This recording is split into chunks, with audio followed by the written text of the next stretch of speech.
Late at night in Ohio, Rose and her husband Christopher are looking for their adopted daughter, who sneaks out of the house whenever she has nightmares and sleepwalks. Rose runs through the forest and under a bridge to find Sharon on the edge of a cliff. Sharon looks down and has a vision of a burning place with a girl inside that makes her whisper home. Before she can jump, Rose tackles her to the ground. At the same time, Christopher almost gets hit by cars when he crosses the road to join his family. Sharon keeps squirming on the ground, repeating the words home and Silent Hill like every time she has these episodes. The next day, Rose tells Sharon that she'll take her to Silent Hill to try to solve her issues, even though Sharon never remembers what she said while sleepwalking. Later, when Christopher comes home from work, he keeps calling Rose but she won't pick up. However, he finds her search for Silent Hill on the computer, learning that it's a haunted town in West Virginia and it's full of underground fire. That night, Rose stops at a gas station and notices that Sharon's drawings have changed from cute into horrific things, including a weirdly shaped cross. Rose asks Sharon about it and the girl freaks out because she doesn't remember doing it. As Rose calms her down, Officer Sybil watches nearby. When Rose goes inside to pay, she asks for directions to Silent Hill and the clerk says the road doesn't reach that town anymore. She also tells Rose that her card was declined. Rose immediately calls Christopher, who confirms he blocked the cards and says Sharon will be better at a hospital with medication. Rose just points out that medication never worked and hangs up. Outside, Sybil approaches Sharon to check she's fine, but Sharon knows to ignore strangers. At that moment, Rose comes back and drives away. Moments later on the road, Sybil tries to make Rose pull over. At first, Rose stops the car, however she sees a sign marking the way to Silent Hill and decides to speed up to escape from Sybil. There's a fence blocking the bridge but Rose just drives through it to keep going. As they approach a foggy area, the radio starts screeching with static and Sharon screams in pain as she covers her ears. Suddenly a girl appears in the middle of the road and Rose has to turn the car to dodge, causing the vehicle to slip away and crash. When Rose wakes up, she discovers Sharon is missing and that she's on the outskirts of Silent Hill, where the fog is even thicker and it's constantly raining ash. Yelling her daughter's name, Rose runs down the road and enters the town, which seems to be empty. She sees a small figure running by and Rose follows her into a dark alley. At the same time, a siren starts wailing through town. A heavy darkness takes over the alley and Rose takes out her lighter, which doesn't help much. She hears a voice whispering "Mommy" and keeps on searching until she finds an abandoned stretcher. Someone moves again nearby and Rose follows again, but she freezes when she finds a mutilated person wearing mining gear and hung on the fence by wires that make it bleed all over the floor. Suddenly a monster called Grey Child appears behind her and glows when it tries to touch her. A screaming Rose runs away as more Grey Children show up, but she finds the way blocked by the fence. The Grey Children soon surround her and tear her jacket off as they try to hurt her. Eventually Rose finds an exit and pushes a door to enter a building, however she trips and the children surround her again, trying to grab her to keep her from moving. Rose yells in fear and the children start disintegrating as she passes out. Moments later, Rose wakes up inside an abandoned bowling alley where music is playing. She immediately runs out and tries to leave the town, only to find an abyss of fog cutting the road off. Suddenly Dahlia appears behind her, explaining only the Dark One can let people in or out of Silent Hill. She also shares that she had a daughter called Alessa but she lost her after they made terrible things to her. When Rose shows her a picture of Sharon, Dahlia says that's her child and tries to steal the locket. Rose has to push her off to be able to run away. Meanwhile, Christopher is trying to follow Rose's route and asks a man at the gas station for directions. The man explains that Silent Hill is closed off because the mines are still burning underground, so Christopher has to bribe him to get proper directions. Back to Rose, she manages to find her car in one of Sharon's drawings, which shows a school. The car won't start, so Rose calls Christopher and leaves a message on his voicemail. At that moment, Sybil shows up and arrests Rose, then she tries contacting her station but her radio isn't working. Rose notices the cop is bleeding, so Sybil explains she also crashed and woke up here. In the meantime, Christopher keeps driving while listening to Rose's message, which is mostly static. Eventually he finds the fence that Rose drove through and a bunch of cops blocking the bridge. He explains the situation and Inspector Thomas tells him they found Rose's car at the end of the bridge, but it's empty. Thomas also shares one of his officers is missing and he suspects she's with Rose, so he agrees to help Christopher with his search. In Silent Hill, Sybil tries to bring Rose to her station only to discover this road also ends in an abyss, confirming Silent Hill is in the fog world, which is a different reality. Sybil decides to go back with Rose, hoping to find a radio in town. They see someone moving nearby and when they try to follow, Sybil's radio and Rose's phone start making static noises. At that moment another monster appears and Sybil takes out her gun, but before she can shoot the monster throws boiling acid at her. Thankfully it falls on her helmet and she takes it off to then open fire. While Sybil defeats the monster, Rose uses the chance to run back to town. Following the maps on the bus signs, she navigates the streets and finds the school from Sharon's drawing. As she goes inside, she notices the same cross on the door. She makes it to an office and grabs a set of keys plus a flashlight to continue her search. On the street, Christopher and Thomas pass by on the police car, using the megaphone to find Rose. But since they're in different realities, they aren't hurt. Thomas reveals his father used to own the barber shop and died during the fire in the underground mines, which caused all the locals to leave the town. Some people think this town deserved its end. Back to Rose, she suddenly sees a bird inside a cage and a bunch of miners appear holding it. Rose tries the doors but they're locked, so instead she runs through the backyard and enters a burnt building. She hides in a classroom where she finds 2 fresh handprints on the dust, revealing the word witch written all over the desk. Inside the desk, Rose finds a notebook belonging to Alessa, which triggers a flashback showing all the students calling the girl witch while mocking her and throwing things at her. At that moment Rose sees a girl run by and follows her upstairs into a bathroom, where she hears a girl crying. Rose tries every stall door and in the last one, she's horrified to find the janitor's body wrapped in barbed wire with a piece of a hotel keychain in his mouth. The wall says double dare you with an arrow that points at the mouth, so Rose swallows back her disgust and takes the key. When she leaves the bathroom, she notices the miners coming, so she runs back and locks the door behind her. The miners start pounding on the door, but suddenly the bird gets upset and the group runs away.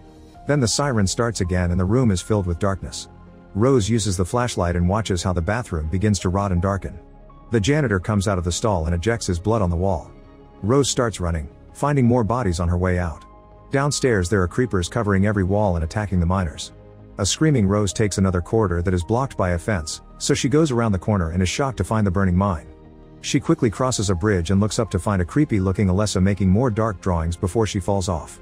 Rose lands on the backyard, where she sees Pyramid Head before she runs away. At that moment Thomas and Christopher arrive at the school, walking through the same corridor as Rose at the same time but they don't see each other because of the different realities. Christopher swears he felt Rose's presence and even smelled her perfume, but Thomas doesn't take him seriously and forces him to leave. Rose collapses in tears as a swarm of creepers approaches, but before they can hurt her she's dragged into another room by Sybil. The cop steps on a creeper while holding the door close and Rose uses a metal bar to lock it. Sybil uncuffs Rose while explaining she doesn't have many bullets left. Suddenly Pyramid Head's blade bursts through the door and the duo dodges it just in time.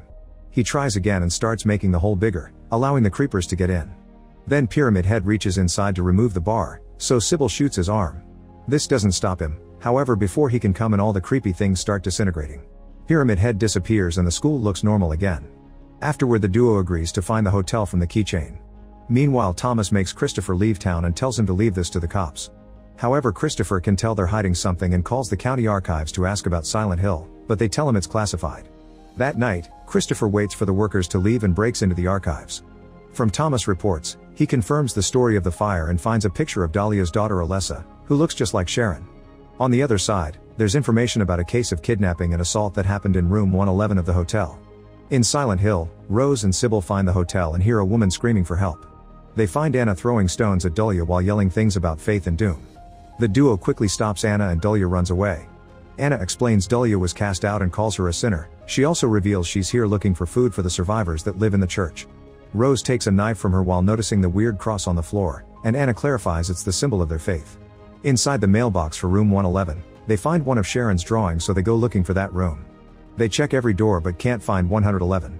There's a painting that Anna calls the first burning, which shows all the witch burning this town did to keep darkness away.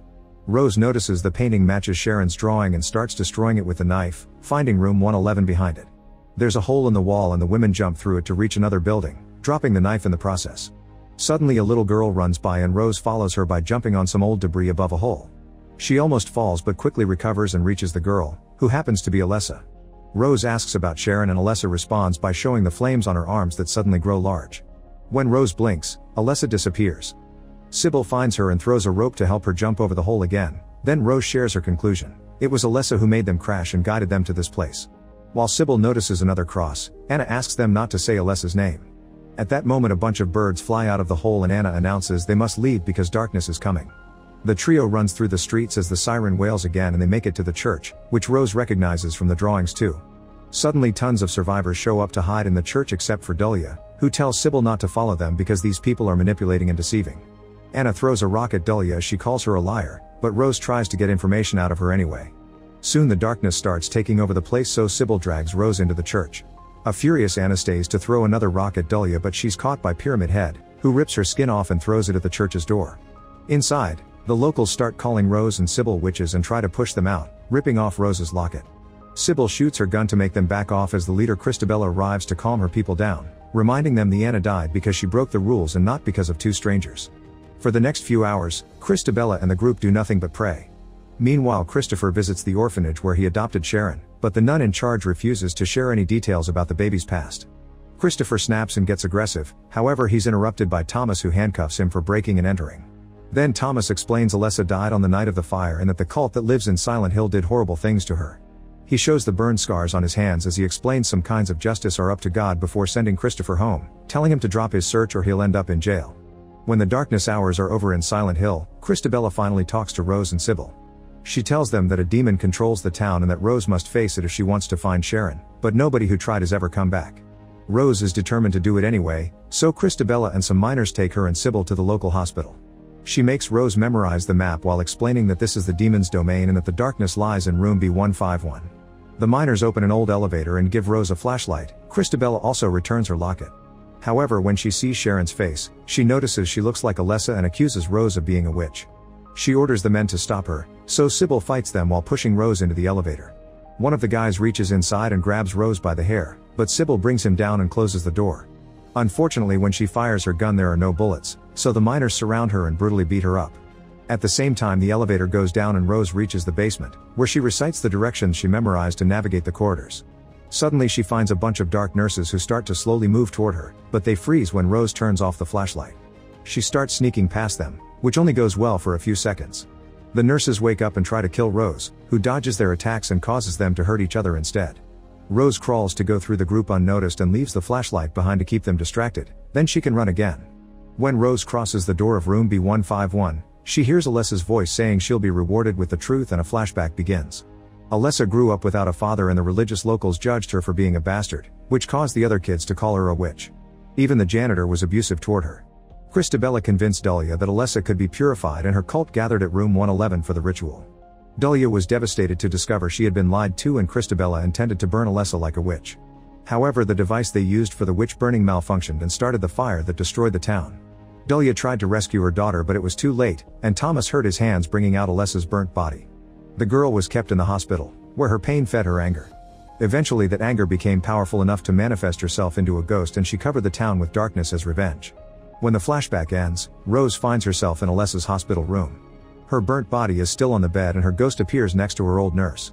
Alessa explains that Sharon is the manifestation of the little goodness that was left in her, and she abandoned her in the outside world to protect her from the Silent Hill curse.